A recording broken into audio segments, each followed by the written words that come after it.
London on my side. So as we welcome the final people who may join as the session starts, I'm happy to introduce this early morning session. For those based in London, it's 8 a.m. on our side, bright and sunshine. So a great way of starting the day in a very optimistic way. My name is Lauren. I'm the Deputy Director of the HEC UK office based in London. And I have the pleasure of welcoming this morning Arnaud Complainville and Veronica Brejan, who are here with us, and who will be telling more about being positive and the positive mind at work. So I'm definitely looking forward to this session, as I hope you are all. Feel free to, if you do follow the activities of HEC UK, we do quite a few online events that are all English speaking or quite international oriented, in line with all the different offices around the world. So feel free to connect or follow our activities and other life project events in English. Without further ado, Arnaud and Veronica, the floor is yours, and have a wonderful session. Please make sure that you are all on mute. I think we'll be able to mute you if something happens, but please make sure. And I think it makes it nicer to have our videos or cameras turned on. But again, we understand that it's early in the morning. All our activities going on. Without further ado, Arnaud, Veronica, the floor is yours. Thank you, Lauren. Thank you so much. Very happy to be here again, and we miss our face-to-face. We were talking with Marin this morning. We miss our face-to-face interactions from the last 4 years. We had few programs with the alumni community in Paris, and we're used to seeing you guys. So looking forward to seeing in person, and until then, very happy to be online. Yeah, the Alumni Association felt like home, and we're kind of missing our second home, like the physical space, but happy to be able to share with everyone this morning. Yeah. Shall we introduce ourselves? In terms of organizing ourselves, because we are a relatively small group, I think at one point we will be able to put the sound on, and you can jump into conversations. We prepare for, in case we had a bigger group, so some exercises we will adapt them, and there will be more conversations, which is always great that we have the chance to talk to you directly. So be ready for that as well. Yeah, but it's funny because we started to talk about positivity from the neuroscience perspective and from the brain perspective and mind, and we realized that in order to understand positivity, we need to understand negativity and how that's formed in the brain. So I'll let Arnaud start and present us a little bit, maybe quickly, who we are. And okay. So what we're gonna talk about today, after we introduce ourselves, is we're gonna start with negativity. Actually, in order, as Vero said, in order to understand positivity, we need to understand the neural basis of negativity, because that's a pattern into which we go very often by default. And then once we understand that, we'll discuss together and brainstorm together on how we can offset that and bring more positivity in our lives, and in particular at work. Then we'll focus on what is called the amygdala hijack, which is basically when our brain is hijacked by negative emotions and its consequences. And the third concept that we'll talk about today, it's called the SCARF model. It actually describes the 5 buttons of emotions that are universal, that we all have in ourselves, and that can be pushed either negatively, bringing us into negativity, or positively, bringing us into positivity. And we'll see and we'll discuss how we can actually leverage those in the right side towards positivity. I think someone has the mic on. And we hear quite some noise, so I don't know who that is. Okay, I think it's fine now. Yeah, perfect. Thank you. Introduce Yeah, yourselves? I think you probably saw, if you're here, you probably saw our LinkedIn profiles. Both of us, very briefly, are coming from the corporate background. I worked for KPMG, for Vodafone, for Pizza Hut, and Alstom and Cargill. And Arnaud worked in the healthcare industry, and he has a PhD in molecular biology. So he started as a scientist, and then he did his MBA, and that completely that completely changed his career in a positive way. And he built his career. And 4 years ago, we started Neuromindfulness Institute together. We're also a couple in real life, so we have many other projects together, not just the business. And we dedicate our time now to bringing neuroscience insights and mindfulness in the business world. So we move to yeah. I think. Marine, I think you have you're not on mute. Okay, so just a very short intention that we have. You've seen the agenda.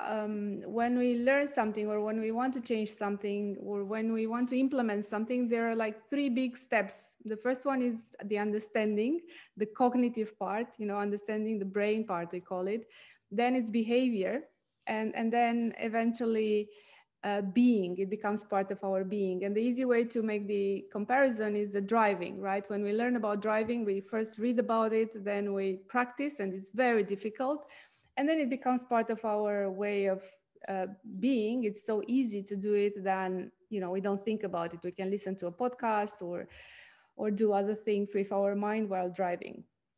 It's the same with this webinar. It's just a sparkle, and we touch the first part. So you have many other great workshops in French and in English. And our perspective is to give you few insights about the brain, and then to brainstorm together and share real life examples, because that's the most important. What do we put on these concepts? What's the behavior? What's the being? What's our story and our reality? So we're going to start by talking about emotions and negativity bias before moving to positivity. And we're going to start this by asking you a question.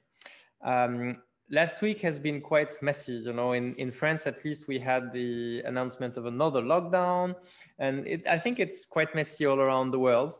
So we'd like to ask you, what emotions did you experience over the last week? And we can do that in the form of a word cloud. So I invite you to go to www.menti.com, either on your phone or on your browser, and fill in the code 54990532, and then you can vote. I wrote the code on the chat if you don't see it. And let me stop projecting and go to Mentimeter.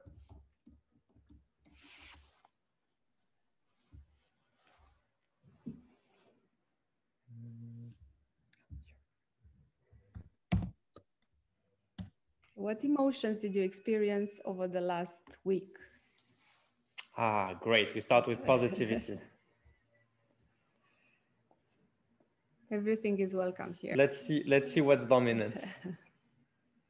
A bit of frustration. Thankfulness, gratitude, okay.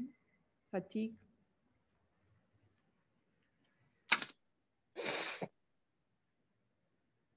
Ooh, very nice.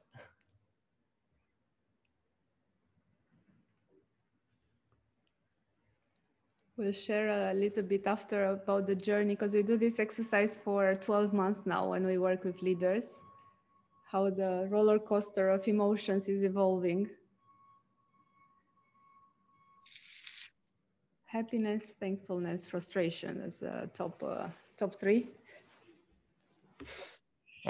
Frustration is catching up. Frustration. I think all the parents with small kids are in the frustration bucket, having to homeschool for 3 weeks. And not only happiness.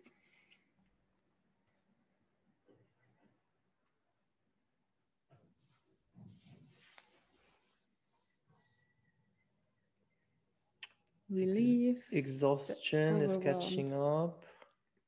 Resilience, relief. Okay, frustration is still central. Fatigue, anxiety. Yeah. Great. Still frustration dominant. Okay, thank you very much. So we can see here that we have a variety of emotions.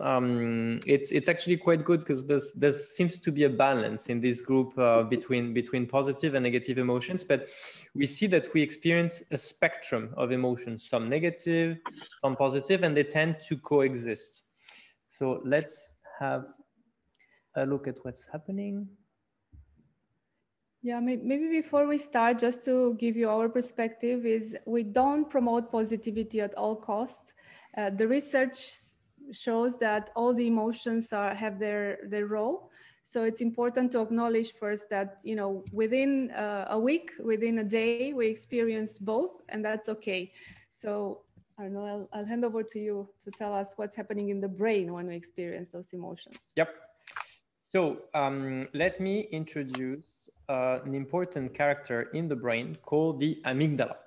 The amygdala is a very tiny part of the brain located deep inside the brain, but despite its size, it's really important because it basically processes most of our emotions, positive and also negatives. We'll see mostly negative.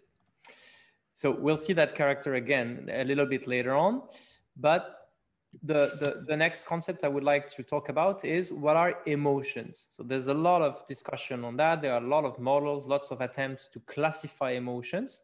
One of the most well-known is the Wheel of Emotions by Robert Plutchik. Don't need to remember the name, it doesn't matter.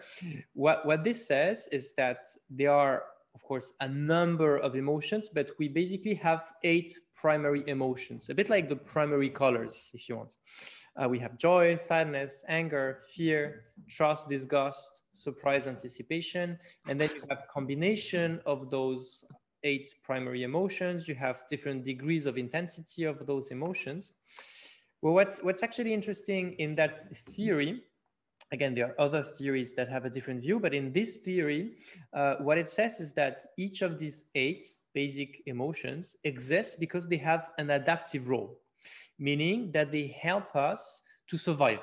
And that's where they were developed by evolution, at least selected by evolution. So for example, fear, it's pretty obvious. Its role is to protect us from threats. Disgust is to prevent us from being poisoned. If there's something I really don't like, I don't want to taste it again. Probably it's something to safeguard me from poisoning. Sadness also has its role. It allows us to process grief when I need to experience grief and then move on with my life. So they do have an adaptive role. And one of the consequences of that, and a very important concept in neuroscience, is that our brain evolved not to keep us happy, but to keep us safe. And that's called the negativity bias. So what it means is that we all experience negative, we all experience negative and positive emotions. Oui, querida. The thing is, excuse me, I think Arnaud. Yes. And then Vero, I think you can mute everyone's. Can you do it? I think you can mute everyone's. Yeah. I'll try to do that. Okay, you can continue. I'll find a way. Yeah. Here. Yeah.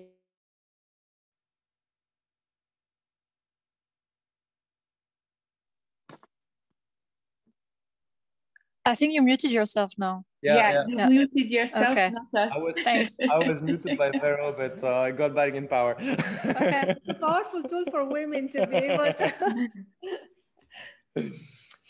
Okay, so what I was saying is that this negativity bias concept means that we pay much more attention to negative things than we pay attention to positive things. And that's really hardwired in our brain. It has obvious evolutionary reasons. Back when we were cavemen or hunter-gatherers, it was very important to pay attention to threats like predators, for example. If I would miss a bear that could attack me, then the consequences would have been quite serious, right? Just to smell the flowers. And if I would have missed the smell of a flower or a nice meal with raspberries that I could have picked up on the path, well, it's not a big deal. I just miss a good opportunity to enjoy something. but I'm not going to die out of it. And that's why our brains have been wired by evolution much more to scan for threats. And we have to bear in mind that our brain didn't really evolve since the caveman time. We're actually cavemen using laptops and Zoom and digital technologies, but the structure of the brain is still the same as when we were hunter-gatherers. So that's why it's so hardwired in our cells. In other words, we can say that negative emotions scream while positive emotions whisper. But the reality is that if we look at what we experience in an average day, we do experience more positive emotions than negative emotions. It's just that we don't pay attention to them. And that's called a positive offset. We can decide to pay more attention to positive things in life. It's a matter of training the brain. There is actually a scientific explanation to that, and it comes down to the amygdala. So let me tell you about an experiment. Participants were showed a number of names of famous people, such as George Clooney, Adolf Hitler, Mother Teresa, Lady Gaga, the Dalai Lama, and so on. If I don't tell the participants anything special, then they will probably react. If I scan their brains while telling them the list of names, they will probably react to Adolf Hitler because he's quite consensual on the negative part. If I tell them to look for negative names, their amygdala will react only to negative names. So by default, our amygdala always react to negative things. However, if I prime participants before giving them the list of names, and if I tell them, please look for positive names, then the amygdala will react to both negative and positives. So it still reacts to negatives. That's really hardwired in our brain, but I can actually prime it. I can train my amygdala to look also for positives. So it's just a matter of priming our brain to actually look for positive things. And that translates into business performance. So there's a quite famous experiment that has been conducted on 60 business teams. They actually looked at the teams designing strategic plan. They had this one-way mirror, and they observed the conversations. And they actually counted the number of positive statements, the number of negative statements. And then they observed the performance of the different teams based on pure business metrics. And then they segmented them into average teams, low performing, and high performing. The high performing teams had a 6-to-1 ratio of positive to negative statement. For each negative statement, there was 6 positive statements. The low performing teams had a ratio of positive to negative below 1. So it's quite clear that the more we are on, the more a team is using negative statements, the less it's going to be performant. And so the research came up with a ratio that's called the Losada ratio, which is 3-to-1. And it says that in order to be at least even, every negative statement should be compensated by at least 3 positive statements. And then we're on 0. And then we're on 0. And then we're on 0. We're still not on positive. So it's important to understand that, to bear in mind that ratio. And in couples, it should be 5-to-1. So it's a lot of work. It's actually more difficult. But that's, for example, if you give feedback to someone, and if you say one positive thing, then one negative thing, and then another positive thing, like a sandwich feedback type of feedback, you're still a negative because you have 2 positives and 1 negative. So what will the person remember? The negative one. I wanted also to share that the researchers went further to see when does it stop, right? And that 1 to 13, if it's too much positivity, it doesn't work anymore. So it's really, when we talk about positivity and how to train the brain, it's really finding that balance and that middle path between making sure we train our amygdala to see more positives, but we don't get, you know, to the extreme of everything is amazing, everything is great, and we completely deny, you know, the negative emotions or the other type of interactions that we have that are not always highly positive. We'll share a few things that are coming from research. It's nothing rocket science, but they're very well researched by Barbara Fredrickson, who is one of the first pioneers in positive psychology. And there is research saying that being aware of the present moment is actually a very simple and very effective way to build positivity, because what it does in the brain, it trains our brain, our default mode network, to silence from time to time and to focus on what it is in the moment. And as we said, most of the moments in life are positive, except when something really, really negative happens. But on a daily basis, we just don't stop to become aware of them. And with technology, with our rhythm now, it's even more challenging. Another way to train positivity is to pay attention to human kindness. And this has two directions. One is cultivating gratitude, becoming more aware of what other people do for us, and looking and being in that mindset of gratitude. And there's a lot of research on the brain of what gratitude does to our mental state, and also to including our physical health. And the other dimension is compassion. You know, what can I do for others? How can I contribute to helping others? And the same compassion in the neuroscience world, there's now a lot of research showing the benefits of compassion for our mood, for our mental and physical health. Mindfulness, obviously, it's one of the words you probably hear a lot these days. In particular, Barbara Fredrickson, if you Google her name and if you go on her website, she has a lot of guided meditations and a lot of research.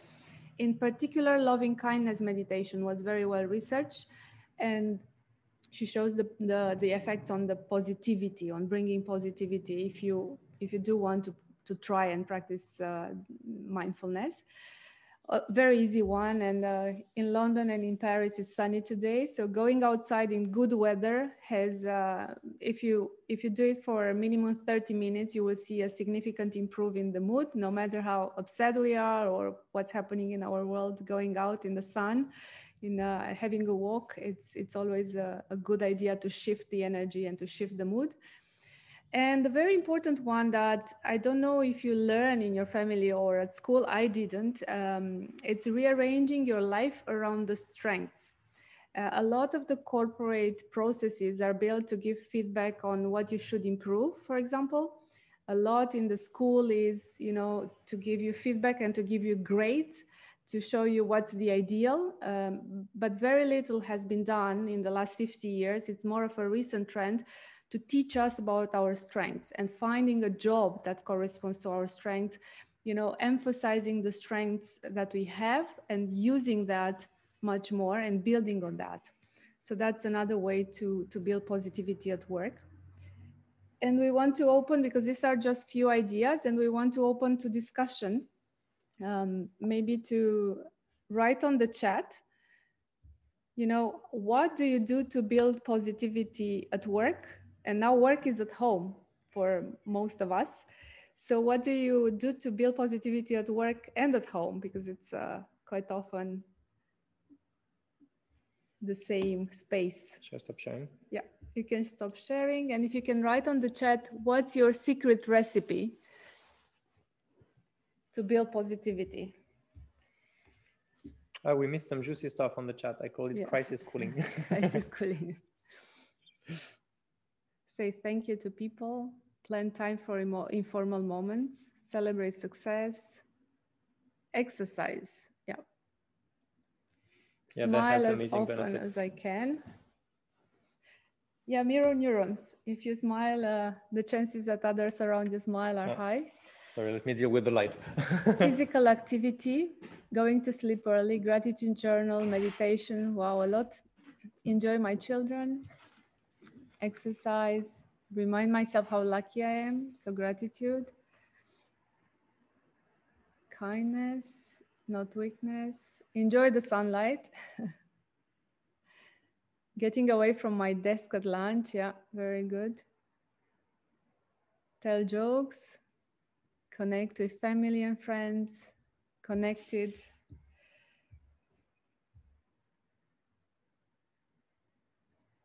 Yeah. I'll ask a question, and you can, if you feel like you have something to share with everyone, please put your microphone and just share. What do you miss the most? What's the most challenging in order to bring positivity at work now? If we talk about the office or the work, what do you miss the most in the last 12 months? What's the most challenging in this world of, staying positive? Not seeing people, visiting clients. Okay. Serendipity. That's an interesting one. Marie-Cécile, do you want to tell us more about what do you mean? Oh, I just meant I miss, getting into someone and starting a conversation just without planning it. That's really the thing. So this is what the only word I had was serendipity. I don't know if it's appropriate, but that's the idea, really. Very nice. Thank you for sharing. Yeah, it was funny because I got a question on Facebook a few days ago from a participant who wanted to register to one of our online courses. And she was asking a lot of questions. And I just dropped a note saying, isn't it easier if I can just give you a call? And she was so surprised. She said, nobody actually gives a call. And, it's a few years ago, we would use only the phone, or we would just, meet people. And now it feels so unusual to have someone saying, I'm just going to give you a call now, not in 2 weeks, to book it in my agenda. The PA talks to the PA. I don't know, this kind of, yeah. So we got to a level of where, Candice also says the spontaneity, that we miss this kind of natural way and, very human way of connecting, and everything is planned, everything is zoomed. Thank you. And informal, improvisation and human connection. Thank you so much. Yep. So we don't have the. Tell us more about amygdala. I'm trying to bring you to the positivity, and Arnaud comes back to this character, the amygdala, to tell us more about how to tame the amygdala. Let's go back to my favorite part of the brain, the amygdala. Taming the amygdala. Just give me a second. Okay, here we go. So I want to talk briefly about one very important concept in neuroscience, which is called the amygdala hijack. So if you want, you can represent that a little bit between the Star Wars fans, between the fight between the light side of the Force and the dark side of the Force. The amygdala would be Darth Vader in that case. So because it's mostly driven by negatives, we have seen that it can actually process also positives, but by default, it will mostly process negatives. The amygdala, interestingly, is located right next to the hippocampus. And the hippocampus is the seat of memory formation and retrieval. So obviously, all our strong emotions are very linked to our memories, either because we experienced similar things in the past that triggered also a similar strong emotional reaction, or because we want to remember our emotional reaction. For example, when I meet a bear for the first time, I want to remember it, right? In order to avoid the situation the next time it happens. What's important to remember is that the amygdala is always in balance with the prefrontal cortex. The prefrontal cortex is the part of the brain that's located right behind the forehead, which is basically the thinking part of the brain. It's what's actually overdeveloped in humans. Primates also have, of course, a prefrontal cortex, but it's much less dense and large than the human prefrontal cortex. So this is the part that keeps us in control of our emotions and that makes us human. So when it's active, when the prefrontal cortex is strong and active, then I kind of keep my amygdala under control. But then when I'm triggered by something really strong, by a really strong emotion, mostly a negative emotion, then it inhibits the activity of the prefrontal cortex. It actually shuts it down. And in that state, which is called a state of amygdala hijack, because the amygdala hijacks the whole brain, I can lose up to 75% of my cognitive capacities.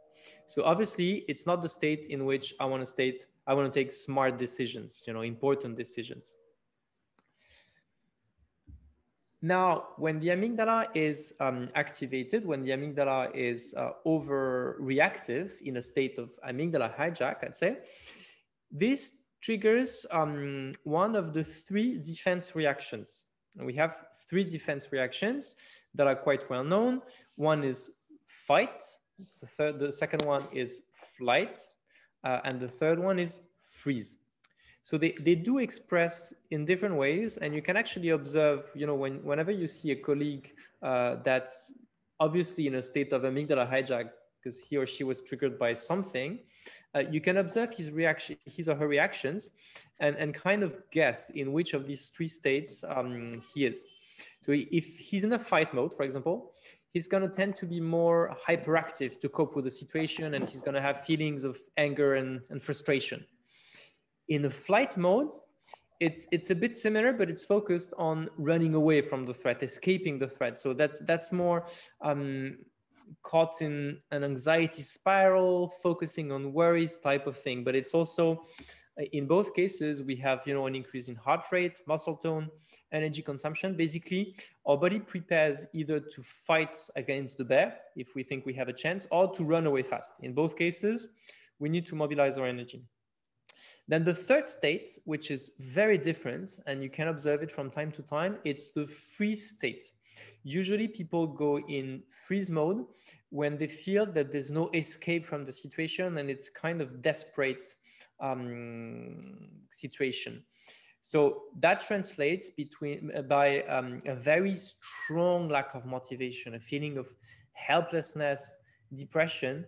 So it's actually the opposite. We have a decrease in heart rate, decrease in muscle tone, also an increase in energy storage. So it's really the opposite of those states. Well, we don't have bears in the office, but have colleagues. The brain reacts the same.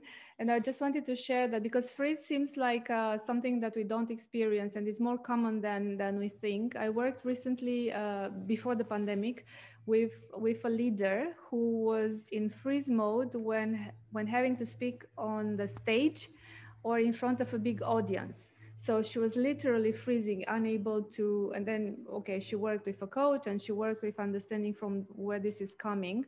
So if you are a leader and you have in your team people who sometimes get into this state, there are ways to get them out of there. And the first thing is to be patient until they empower the prefrontal cortex, because you cannot do much with them while they are in that particular state.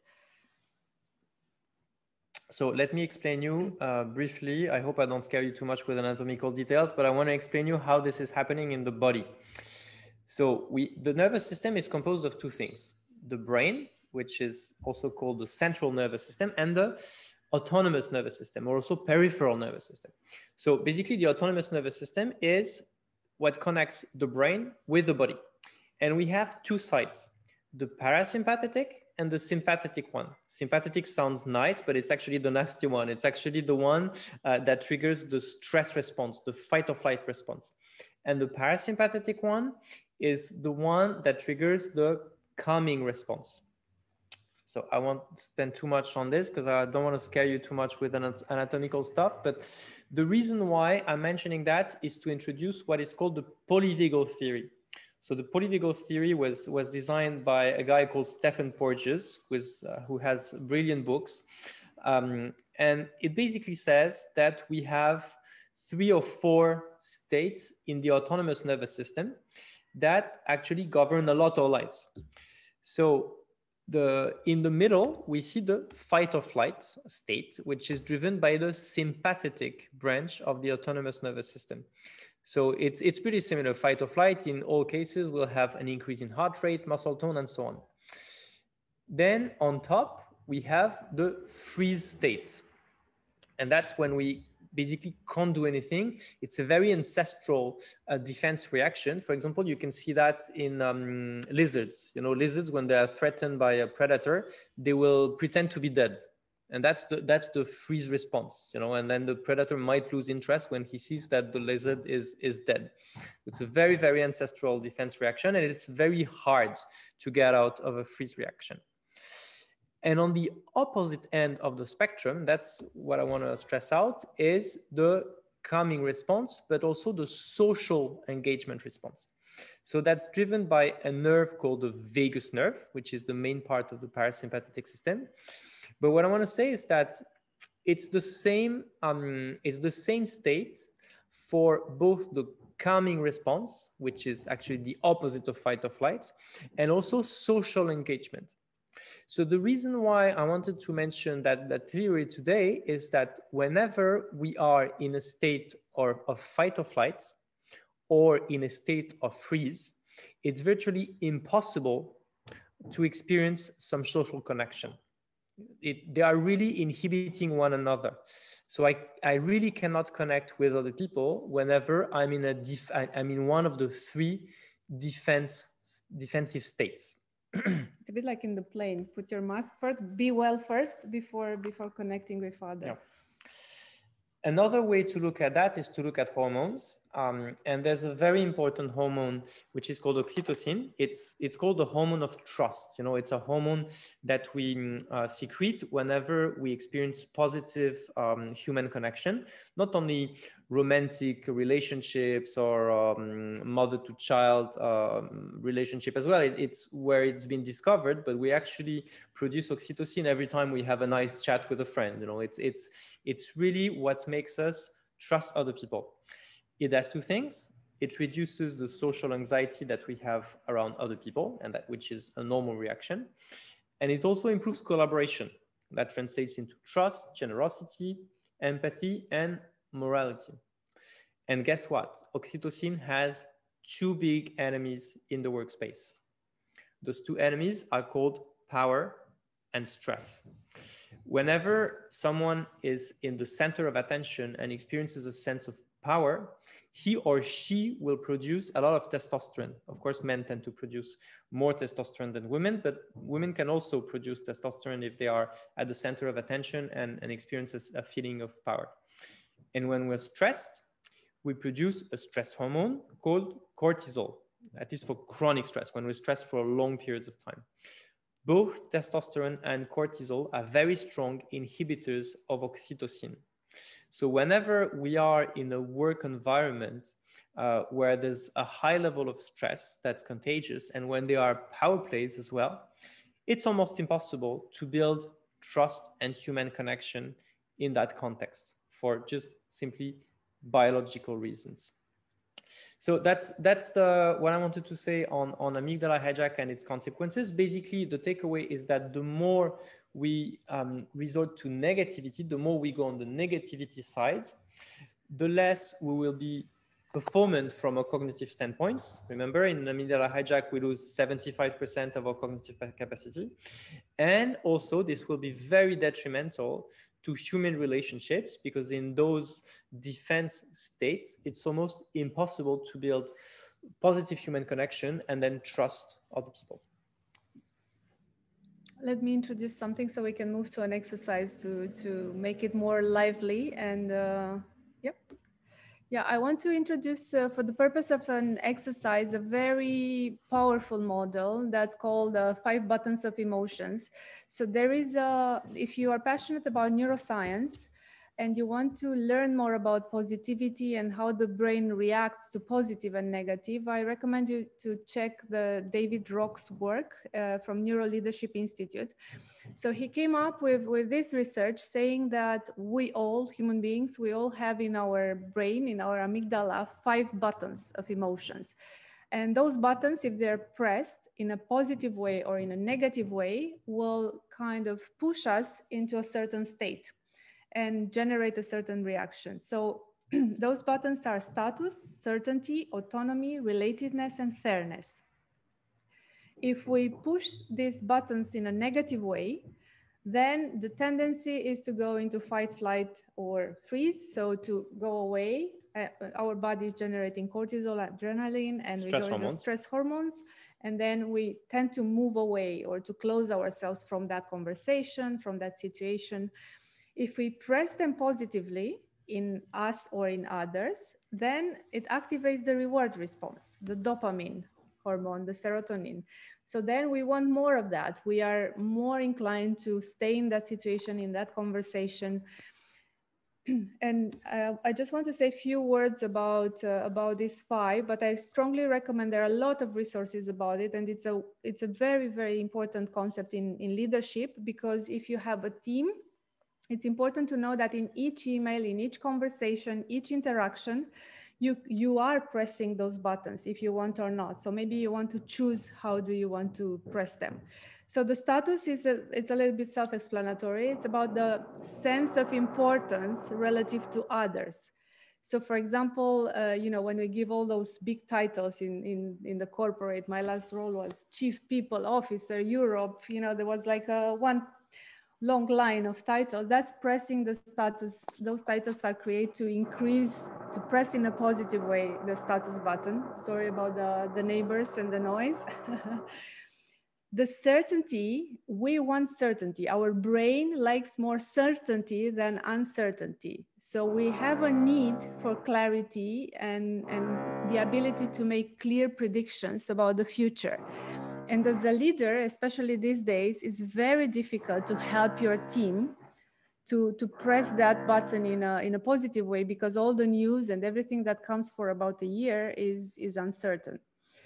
Autonomy is a really important one as well. It's about having the sense of control. And that's why as leaders, you know, most of the human beings don't like to be told what to do. They like to contribute and to have at least a little bit of freedom within a framework. Relatedness, it's about the sense of connection with others. And for example, being part of the HSE community, it's expressing positively relatedness, being part of a group of friends or people with same hobbies as well. And fairness, again, it's really important. There are even studies on monkeys on fairness. It's very deeply ingrained in our brain. So, and quite often in the corporate world, in the business, it's related to salary. And it doesn't matter how much you pay a person. What matters if you pay fair, or if they have a feeling that, you know, they're treated fairly. So I recommend you take a picture with your phone, or just a snapshot of the screen, because we're going to go into a short exercise with these 5 buttons that I mentioned. There is one slide that we're going to send to you with much more details on how to press them positively and negatively. But for now, we want to invite you. You will be in a group of 2, so you have time for conversation. And for 8 minutes, you will, you know, take turns and share. You know, we invite you to reflect on a recent moment when you were triggered. And sorry, can you come back to the first? Yeah, can you go back to the? Yeah, this one. This one, yes. Okay. So status. Thank you. It's okay. Right. Okay, so we invite you to reflect on a recent moment when you were emotionally triggered. Preferably, again, to understand positivity, to go back to a moment when you were negatively triggered. Yeah, and reflect on what was the trigger. What was the trigger? It's what pressed the button. Is it a person? Is it a situation? Is it technology not working? Is it traffic? Is it my kids? Is it my partner? You know, what? Arnaud has a defense mechanism. Whenever I'm not well, he's coming and says, what did I do wrong? And that's his default position. So the question is, what was the trigger? And maybe to try to find something, which of the 5 buttons are more sensitive for you? Because, for example, we have very different sensitivities. My sensitivity is relatedness. Arnaud is very sensitive on fairness. And it's very important first to understand yourself, to be able to realize, you know, what's the most sensitive button for you. And then if you have time, you can go into more exploration. Those questions are just, you know, to help you with your thinking process. What was the difficult emotion? How often do you experience? Can you see a pattern?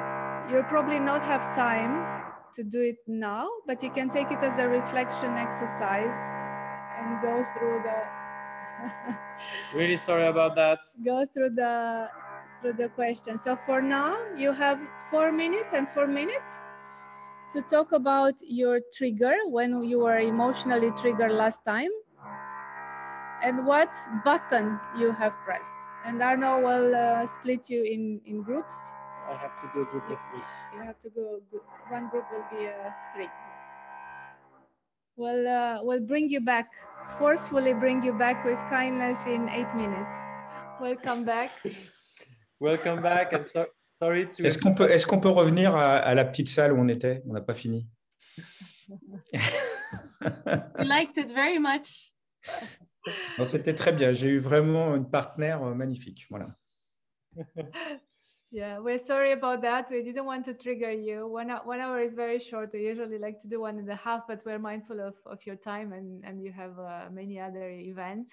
It was just to start the conversation. And it's a great, by the way, it's a great exercise to do with your life partner as well, you know, to understand what's triggering them. And you will find very interesting insights. Sometimes you might not even know that they're so much triggered about fairness. In my case, when I found out about Arnaud. I don't know what you're talking about. Yeah. Anyone who had a big aha moment and wants to share, we have 3-4 minutes just to get one or 2 examples. What kind of trigger and what was the button? And or if you want to put also in the chat, you know, what was from the scarf, from the 5, what was the most dominant for you? And if someone has really something juicy to tell us, it would be great to hear a story about yourself. Okay, I'd like to share my experience. Just yesterday,